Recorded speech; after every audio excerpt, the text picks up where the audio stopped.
আসসালামু আলাইকুম বন্ধুরা, আজকে আপনাদেরকে নদীতে মাছ ধরা দেখাবো। তো আপনার সাথেই থাকুন। মাছ ধরার জন্য এটি একটি ঐতিহ্যবাহী পদ্ধতি। এই পদ্ধতিতে আগের মানুষগুলো মাছ ধরতো। এই মাছগুলো ধরা হয় জাল পেতে, কিছু কিছু সময় পর পর জালগুলোকে তোলা হয়, এর মধ্যেও মাছ আসে এবং এভাবেই মাছ ধরা হয়। এই পদ্ধতিতে আদিকাল থেকে মানুষ মাছ ধরে আসতো।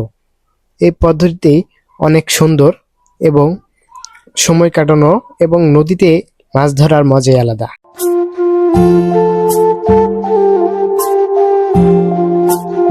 নিতান্ত এবং গ্রামগুলোতে ঘনবসতি না থাকায়, আবার কিছু জায়গায় ঘনবসতি থাকায় এখানে অনেক মাছ দেখা যায়।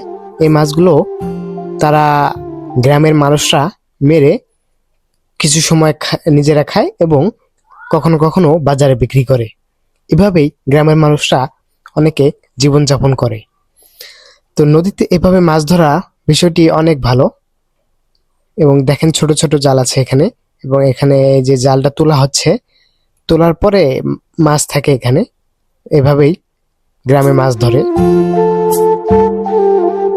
গ্রামে হোক কিংবা শহরে, নদীতে মাছ ধরতে পারেন কি না পারেন সেটা কোনো মুখ্য বিষয় নয়, তবে নদীর পাড়গুলোতে বসে থাকাটাই বড় আনন্দদায়ক। তাছাড়াও নদীর পাড়ে বসে থাকবেন আপনি, এমনিতে একটা সুন্দর মনোমুগ্ধকর বাতাস এসে আপনাকে দুলিয়ে দেবে। নদীতে মাছ ধরা সবার পক্ষে সম্ভব নয়, আবার সবার পক্ষে সম্ভব। অনেকে মাছ ধরে, আবার অনেকে ধরে না। দেখেন, নদীর পানিতে প্রচুর পরিমাণ ময়লাও থাকে, তবে মাছটা সুন্দর মাছ পাওয়া যায়। এগুলো মাছ অনেক ভালো লাগে খেতে। এই দেশি মাছগুলো বাজারে অনেক দামে বিক্রি হয়, বাজারে বিক্রি করা হয় প্রচুর পরিমাণ দামে।